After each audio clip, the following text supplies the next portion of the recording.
Hi hello வணக்கம் நண்பர்களே. இதய நோய்களின் அபாயத்தை குறைக்கக்கூடியது வைட்டமின் கே. நம்ம உடல்ல கால்சியம் அளவை ஒழுங்குபடுத்துவதில் வைட்டமின் கே முக்கிய பங்கு வகிக்கிறது என ஆராய்ச்சிகள் சொல்கிறது. இது இரத்த நாளங்களை ஆரோக்கியமாக பராமரிக்கவும் இதய நோய்க்கான முக்கிய காரணியான தமனி விரைப்பு அபாயத்தை குறைக்கவும் உதவுகிறது.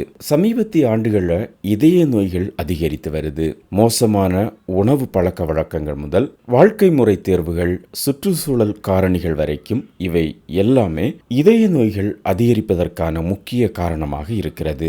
இதுல சரியான உணவை நம்ம உட்கொள்வது இதய ஆரோக்கியத்தை அதிகரிக்கவும் இதய நோய்க்கான ஒட்டுமொத்த ஆபத்தை குறைக்கவும் பயனுள்ள வழிகளில் ஒன்றாக இருக்கிறது.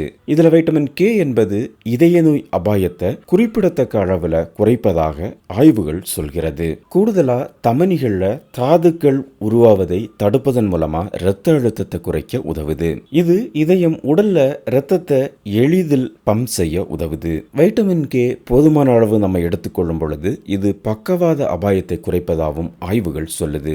சமீபத்தில் நடத்தப்பட்ட ஒரு ஆய்வு ஆயிரக்கணக்கான பெரியவர்களுடைய உணவு பழக்க வழக்கங்களை பகுப்பாய்வு செய்து வைட்டமின் கே அதிகமாக எடுத்துக்கொள்பவர்களுக்கு கரோனரி இதய நோய் வருவதற்கான ஆபத்து கணிசமாக குறைந்திருப்பதை கண்டறிந்துள்ளது.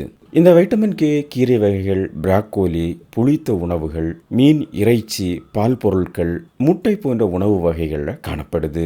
இதயத்திற்கான நன்மைகள் கிடைக்க பெரியவர்கள் தினமும் சுமார் 70-90 மைக்ரோகிராம் வைட்டமின் கே எடுத்துக்கொள்ள பரிந்துரைக்கப்படுகிறது. இந்த வைட்டமின் கே இரத்தம் உறைதலுக்கு அவசியமான புரதங்களின் உற்பத்திக்கு உதவுகிறது.